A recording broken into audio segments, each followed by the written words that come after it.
जब से मनुष्य जाति का अस्तित्व बना है, तभी से युद्ध भी अस्तित्व में आया। युद्ध जो कभी धन का द्वंद्व बनकर सामने आता है, तो कभी सुरक्षा का हथियार बनकर, कभी विजय की भूख के लिए, तो कभी पराजय टालने के लिए। किंतु वास्तविकता तो यही है कि यदि आपको आगे बढ़ना है तो बाधाओं से युद्ध तो करना होगा, परंतु युद्ध के लिए सज्ज रहना इतना महत्वपूर्ण नहीं है जितना महत्वपूर्ण है यह समझना कि युद्ध को टाला कब जा सकता है, क्योंकि सबसे सफल युद्ध वही होता है जो कभी लड़ा ही ना जाए। आप युद्ध में विजय प्राप्त करके स्वयं का मान तो बढ़ा लो, किंतु अपना बल खो दोगे। इसलिए जहां तक हो सके युद्ध को टालो, इस शक्ति को संग्रहित रखो, ताकि जब ये युद्ध धर्म बन के सामने आए, आप उससे पूरे बल के साथ लड़ सको। राधे राधे।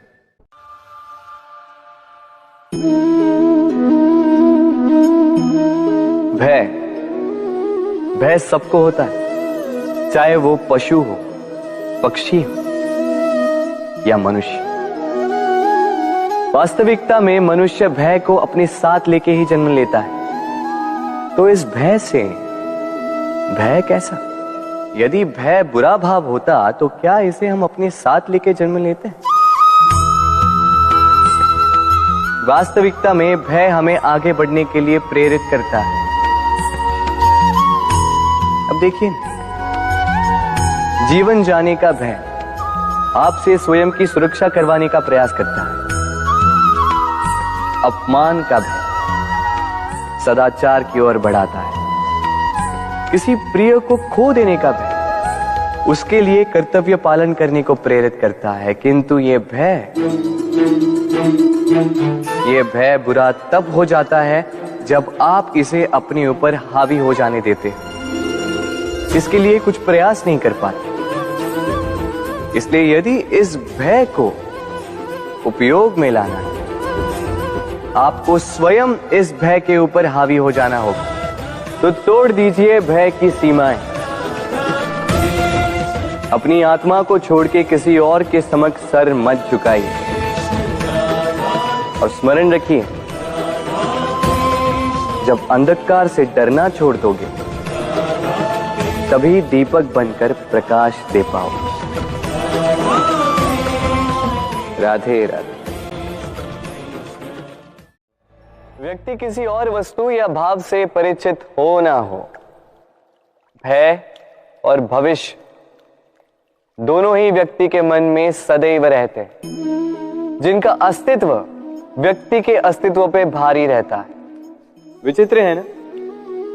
वह वो है जिसे आप नहीं जानते, जो अनजान है, और इसी कारण आपको भय लगता है कि ना जाने क्या होगा।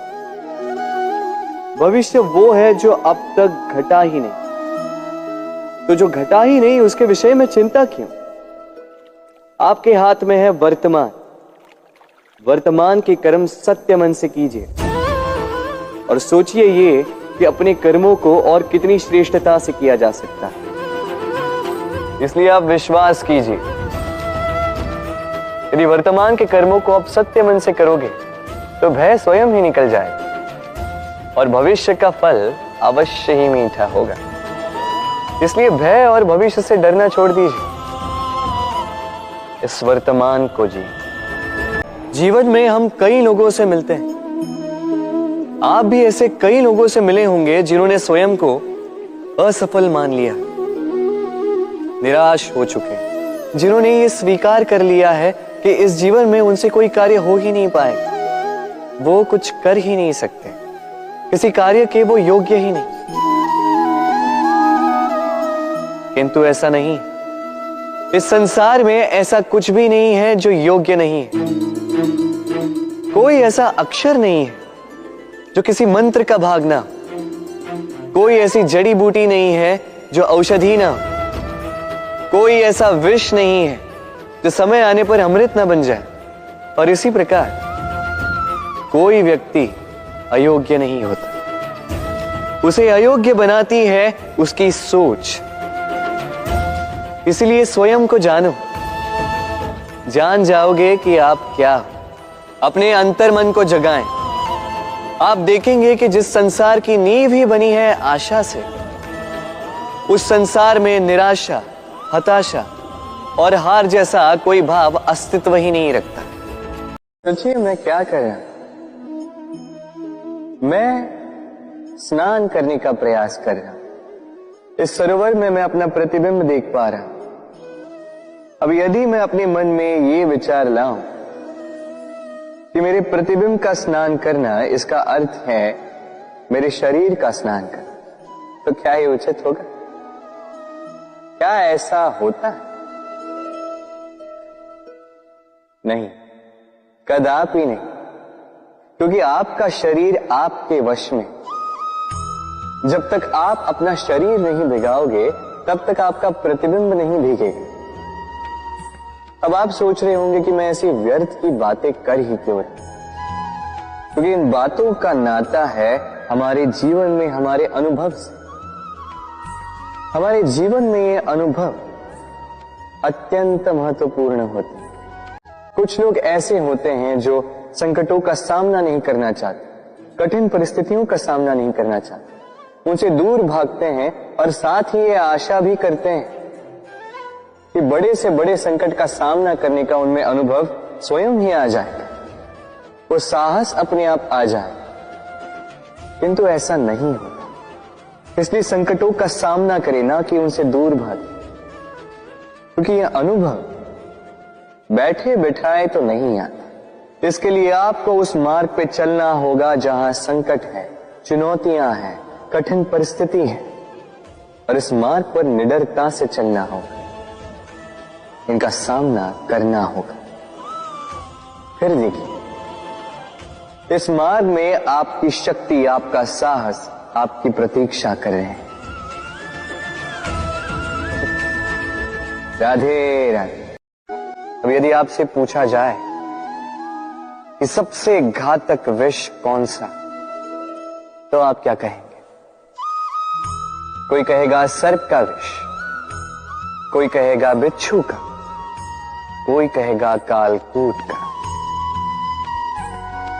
किंतु नहीं, ये सारे विष उस विष के समक्ष टिकते नहीं जिस विष को हम कहते हैं कान में भरा जाने वाला विष। सुनने में अत्यंत मीठा, किंतु कड़वाहट में अत्यंत घातक।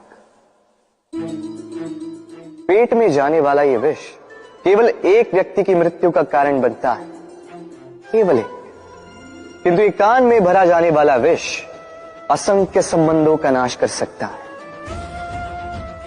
और इसमें भूल उसकी नहीं जिसने आपके कानों में यह विष भरा है, आप उसको दोष नहीं दे सकते। इसमें दोष आपका स्वयं का है कि आपने इस विष को स्वयं पर हावी होने दिया, इस विष का स्वयं को शिकार बनने दिया। ये आपकी भूल है। इसलिए कान के कच्चे कभी मत रहिएगा। अपने मन में प्रेम की दृढ़ता जगाइए और काट दीजिए इस संसार के सारे विषयों के प्रभाव को। राधे राधे। इतना सुंदर पुस्तक है, सुंदर आवरण है, सजाए हुए पृष्ठ है,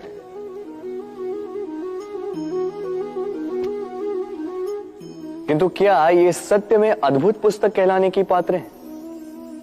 क्या इसमें जो लिखा है वो सत्य है, प्रेरणादायी है, हमारे लिए मूल्यवान है? कैसे निश्चय लिया जाए इस बात का? अब आप सोचेंगे कि सीधी सी बात है, आवरण को देख के पुस्तक की गुणवत्ता कैसे जानी जा सकती? इसके लिए तो आपको उसे पढ़ना होगा, उसे समझना होगा, समय देना होगा, है ना? बिल्कुल उचित सोच रहे हैं आप। बस आश्चर्य की बात यह है कि पुस्तक के विषय में आप ये सारी बातें जानते हैं, किंतु किसी व्यक्ति के विषय में आप ये सारी बातें मन में नहीं लाते। व्यक्ति का मूल्यांकन भी उसके वस्त्रों से, उसके शारीरिक रूप से, या उसकी सुंदरता से नहीं किया जा सकता। उसके लिए आपको उस व्यक्ति को पढ़ना होगा, उसे समझना होगा, उसे समय देना होगा। पर हम क्या करते हैं?